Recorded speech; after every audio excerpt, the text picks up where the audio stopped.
Welcome to Varma world. ആദ്യം തന്നെ എല്ലാവർക്കും ഞങ്ങളുടെ ഹൃദയം നിറഞ്ഞ നവരാത്രി ആശംസകൾ.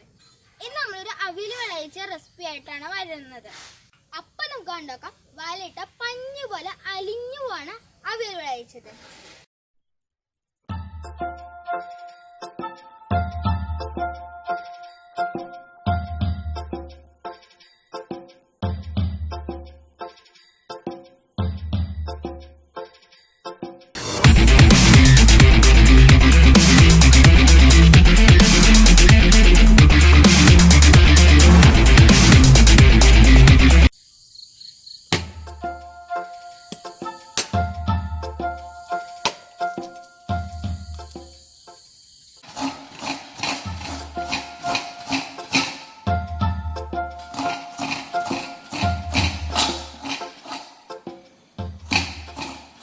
അപ്പോൾ ഞാനിവിടെ ആദ്യം തന്നെ എടുത്താക്കുന്നത് ഒരു 300 ഗ്രാം മട്ടവിലാണ്. അപ്പം മാർക്കറ്റിൽ 2 ടൈപ്പ് അവിലും അവൈലബിൾ ആണ്. മട്ടവിലും ഉണ്ട്, അതുപോലെ തന്നെ വൈറ്റ് കളറിലുള്ള അവിലും ഉണ്ട്.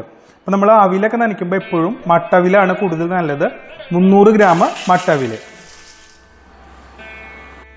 ഇനി നമ്മൾ ഈ ഒരു 300 ഗ്രാം അവിലേക്ക് വേണ്ടിയിട്ട് ഒരു മുഴുവൻ തേങ്ങ ചിരവിയതാണ് ചേർക്കുന്നത്.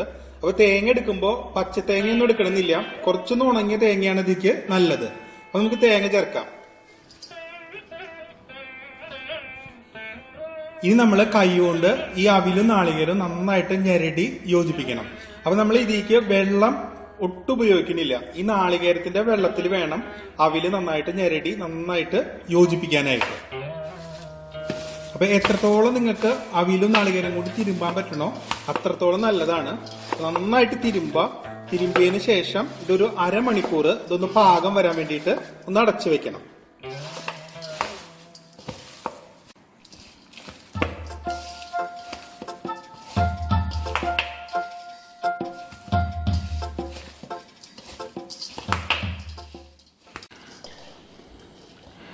ഇതിപ്പോ നമ്മുടെ അവില് നല്ല സോഫ്റ്റ് ആയിട്ടുണ്ട്.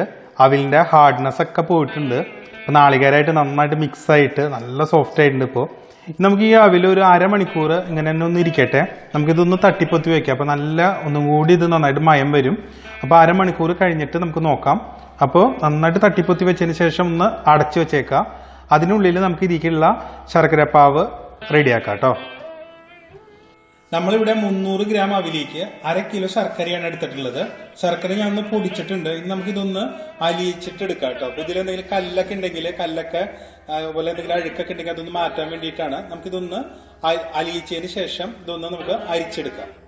അപ്പൊ ഞാൻ ശർക്കര ഒന്ന് ഉരുക്കിയെടുക്കാൻ വേണ്ടിയിട്ട് ഒരു പാത്രത്തിൽ കുറച്ച് വെള്ളം വെച്ചിട്ടുണ്ട്. അപ്പൊ വെള്ളം ചൂടായിട്ടുണ്ട്. അപ്പൊ നമുക്ക് ഇതിലേക്ക് ശർക്കര ഇട്ട് കൊടുക്കാം.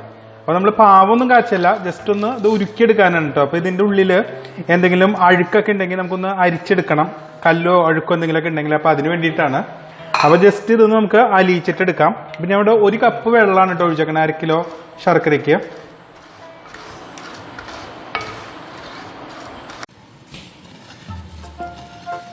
നമ്മൾ ഫ്ലെയിം ഓഫ് ചെയ്യാണ് കേട്ടോ. നമുക്കിതൊന്ന് അരിച്ചെടുക്കേ.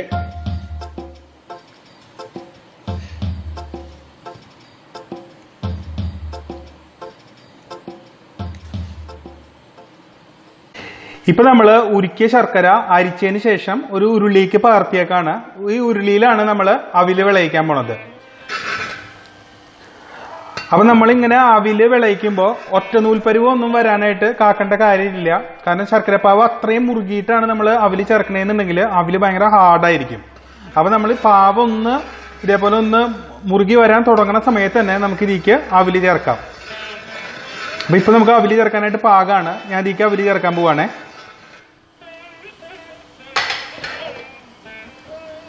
അപ്പൊ നമുക്ക് അവില് കുറേശ്ശെ ഇട്ട് കൊടുക്കാം കേട്ടോ.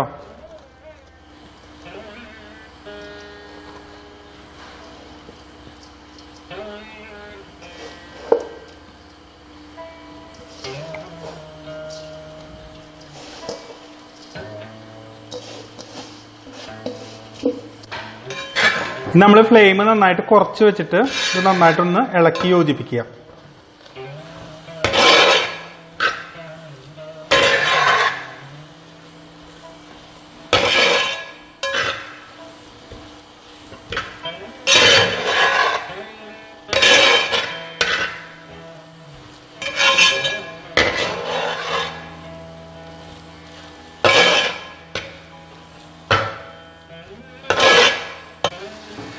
ഇത് 1 ടീസ്പൂൺ ജീരകത്തിന്റെ പൊടിയും അതുപോലെ തന്നെ ഒരു 2 ഏലക്കായ ചതച്ചതുമാണ്. അപ്പോൾ ഇത് രണ്ടും കൂടി ചേർത്തിട്ടുള്ള പൊടിയാണ് ഇനി അതിലേക്ക് ചേർക്കാണ്. അതുപോലെ ഒരു ചെറിയ ടീസ്പൂൺ ചുക്കിന്റെ പൊടിയാണ്.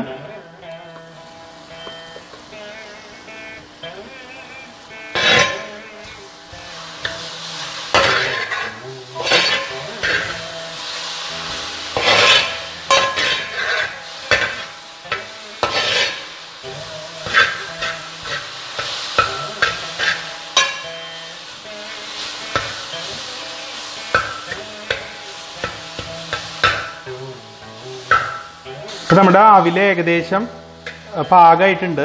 അപ്പോൾ ഞാനിതിന് ഫ്ലെയിം ഓഫ് ചെയ്യാൻ പോവാണ്.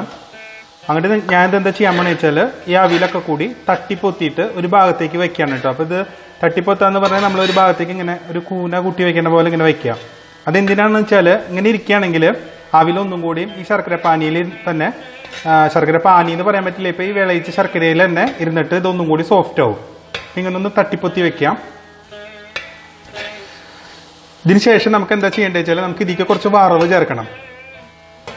അതായത് കുറച്ച് പൊട്ടുകടലയും അതുപോലെ തന്നെ അണ്ടിപ്പരിപ്പും മുന്തിരിയൊക്കെ കൂടി വറുത്ത് ചേർക്കാൻ പോവാണ്. അതുപോലെ കുറച്ച് എള്ളും.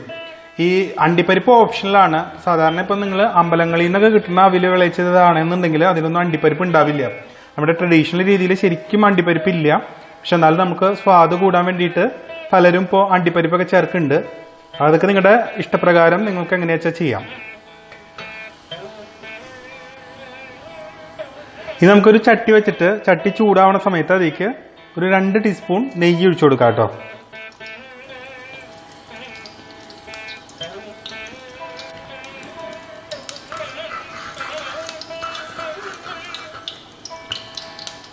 നെയ്യ് ചൂടാവുന്ന സമയത്ത് നമുക്ക് ഇതിലേക്ക് ആദ്യം കുറച്ച് പൊട്ടുകടലയാണ്. ഞാനൊരു 2 ടീസ്പൂൺ പൊട്ടുകടല എടുത്തിട്ടുണ്ട്. അപ്പോൾ നമ്മളിങ്ങനെ അവിലൊക്കെ വിളയിക്കുമ്പോൾ ഏറ്റവും ടേസ്റ്റ് പൊട്ടുകടല ചേർക്കുമ്പോഴാണ്. അപ്പോൾ ഇതിങ്ങനെ കടിക്കുമ്പോൾ നല്ലൊരു ടേസ്റ്റാണ് അവിലിൻ്റെ ഇടയിൽ. അപ്പോൾ ഞാൻ ആദ്യം തന്നെ 2 ടേബിൾ സ്പൂൺ പൊട്ടുകടല ചേർത്തു. ഇത് ചെറുതായിട്ട് നിറം മാറി വരാൻ തുടങ്ങുന്ന സമയത്ത് തന്നെ നമുക്ക് ഇതിലേക്ക് ഒരു 1.5 ടീസ്പൂൺ എള്ള് ചേർക്കാം.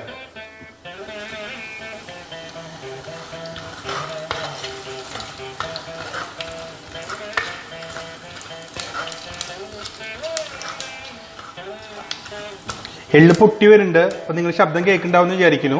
അപ്പോൾ ഞാൻ ഈ സമയത്ത് ഇതിലേക്ക് അണ്ടിപ്പരിപ്പും കൂടി ചേർക്കണേ. ഞാൻ ഇവിടെ ഒരു 3-4 അണ്ടിപ്പരിപ്പ്, ഒരു 3 മുഴുവൻ അണ്ടിപ്പരിപ്പേ ചേർത്തിട്ടുള്ളൂ. അപ്പോൾ നിങ്ങൾക്ക് വേണമെന്നുണ്ടെങ്കിൽ കൂടുതൽ ചേർക്കണമെങ്കിൽ ചേർക്കാം.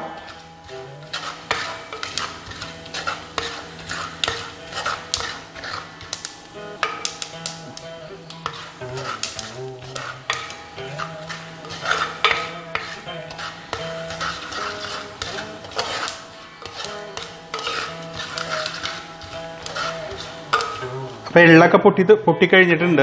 അതുപോലെ അണ്ടിപ്പരിപ്പും ചെറുതായിട്ട് നിറം മാറാൻ തുടങ്ങുന്നു. ഈ സമയത്ത് ഞാൻ ഇതിലേക്ക് കുറച്ച് ഉണക്കമുന്തിരിയാണ് ചേർക്കുന്നത്.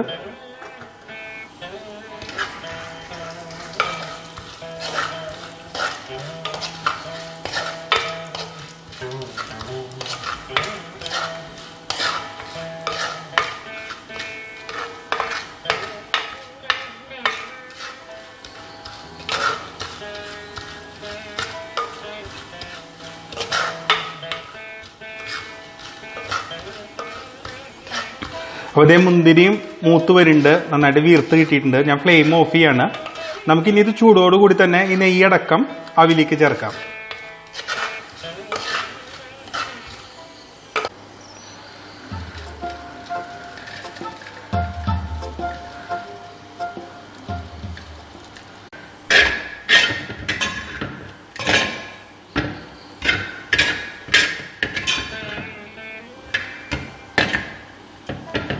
നമ്മുടെ അവില് വിളയിച്ചത് റെഡി ആയിട്ടോ. ഇനി ലാസ്റ്റ് ഞാൻ ഒരു പൊടിക്കൈ പറഞ്ഞുതരാം. അപ്പം അതും കൂടി ചെയ്യുമ്പോൾ നമ്മുടെ അവില് നല്ല സോഫ്റ്റ് ആയിട്ടിരിക്കും. അപ്പോൾ ഇതൊരു പൊടിക്കൈയാണ് നമ്മൾ അവില് വിളയിച്ചത് സോഫ്റ്റ് ആയിട്ടിരിക്കേണ്ടത്. ഇതിന് മുകളിൽ നമ്മൾ ഒരു ടീസ്പൂൺ, നന്നായിട്ടൊരു ടീസ്പൂൺ പഞ്ചസാര തൂകി കൊടുക്കുക.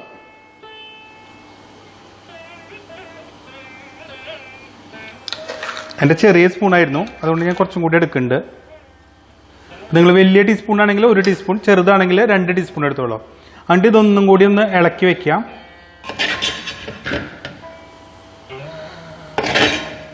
ഇപ്പം ഇരിക്കും തോറും നിങ്ങളുടെ അവിൽ നന്നായിട്ട് സോഫ്റ്റ് ആയിട്ട് വരും. പിന്നെ നമ്മൾ ഒട്ടും വെള്ളമയം ഇതിൽ തൊടിയിച്ചിട്ടില്ല. നമ്മൾ ഈ ശർക്കര പാവ് കാച്ചിയത് മാത്രമേ ഉള്ളൂ. അപ്പോൾ ഇത് സുഖമായിട്ട് 3-4 ദിവസമൊക്കെ 5-6 ദിവസം വരെയൊക്കെ പുറത്തിരുന്നാൽ തന്നെ കേടുവരാണ്ട് ഇതിരിക്കും. ഇപ്പം നിങ്ങളുടെ അവിൽ ഭയങ്കര നല്ല സോഫ്റ്റ് ആയിരിക്കും. ഇതിപ്പോൾ നിങ്ങൾ വായിലിട്ടാൽ അലിഞ്ഞു പോണ പോലെ അത്രയ്ക്ക് സോഫ്റ്റ് ആയിരിക്കും. സാധാരണ നമ്മൾ കൂടുതലും അവിൽ വിളയിച്ചത് കാണുന്നത് ഭയങ്കര ഹാർഡാണ്. അപ്പോൾ നമുക്ക് കഴിക്കാൻ ബുദ്ധിമുട്ടായിരിക്കും. പക്ഷെ ഇത് വളരെ സോഫ്റ്റ് ആയിരിക്കും. പഞ്ഞി പോലെ അലിഞ്ഞു പോണ പോലെ അത്രയും സോഫ്റ്റ് ആയിരിക്കും. അപ്പം എല്ലാവരും ഒന്ന് ട്രൈ ചെയ്ത് നോക്കണം. അതിനുശേഷം നിങ്ങളുടെ ഫീഡ്ബാക്സ് ഒക്കെ അറിയിക്കാം. അപ്പോൾ നമുക്ക് വീണ്ടും കാണാൻ പറ്റിയൊരു പുതിയ റെസിപ്പി ആയിട്ട്. അതുവരെ ബൈ.